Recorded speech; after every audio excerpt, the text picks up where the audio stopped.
Hey everyone, Stewart. It's Friday afternoon here in Gosport in Hugo Boss Sailing HQ. So, what's been going on? Tons and tons and tons.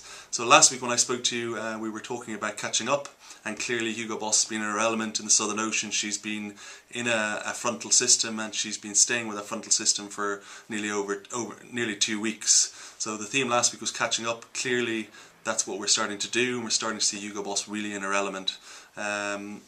Gaze has been left well behind, and we've made some significant gains on those guys in front of us. The guys we refer to as the Moisturiser, Neutrogena and Mirabeau, the investment bankers. So we're catching the Moisturiser and the investment bankers. Now, as I said last week, the theme for this week is all about who stops and who doesn't. So very, very tactical period in the race. And it's really interesting because some people say the Barcelona race isn't quite as pure as the Vendée Globe. You know, you're allowed to stop and do technical repairs, which clearly you're not allowed to in the Vendée Globe.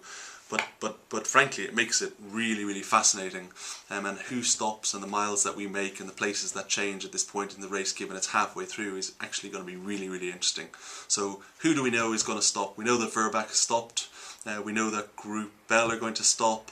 We're not sure about Estrella Damm, but we think they might. We're not sure about Renault, but we think they might. And there's lots of conspiracy theories. So we've got our spies down in Wellington. Everyone's looking at what badges are walking around the marina, who might stop, who might not stop.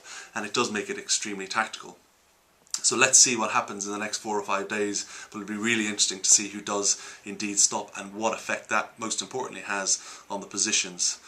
Our routing at the moment takes us directly across the Tasman Sea. As people have seen, we're quite close to Tasmania. Takes us directly across the Tasman Sea to Cook Straits, between the North and South Island of New Zealand. And at that point, depending on who stops, there'll be certainly some concentration, and we'll start to see some places change. Whatever happens, we will see this compression, and as we exit into the Cook Straits, depending on who stops and who doesn't stop, the race to a certain extent starts to go again. So I guess the question for us is, do we stop? I'm not going to give you the answer to that because frankly we haven't decided yet. What I can tell you is a week and a half ago the guys did pull a section of the main track off. Here's a boat behind us. I don't know if you can see it, but right at the top, the main track between Reef 1, which is just around here, and the top of the mast, they pulled 1 metre of the track off when they were reefing the mainsail, and we need to fix that. Clearly Hugo Boss is a tall rigged boat, but without being able to sail with the full mainsail, that will have a pretty big impact on us when we get back into the Atlantic. Right now in the Southern Ocean, it doesn't have a huge impact because most of the time the guys sail with 1 reef in anyway, but we need to get it fixed, that's for sure. So our decision right now is, can we fix it on the boat?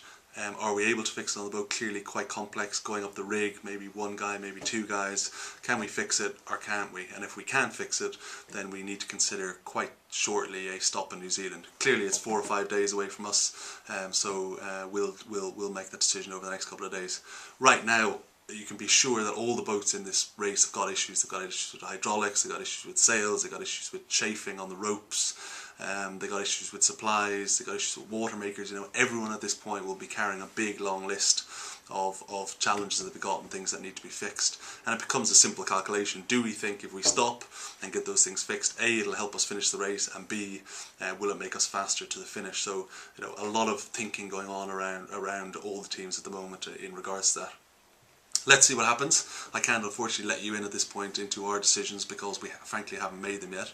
I am sending a couple of guys down. Alex is going down, Ross is going down, just in case we do need to make that stop. We'll be ready and we'll be on standby, but let's see. Fascinating over the next week, and let's see what happens. Thanks everyone, bye for now.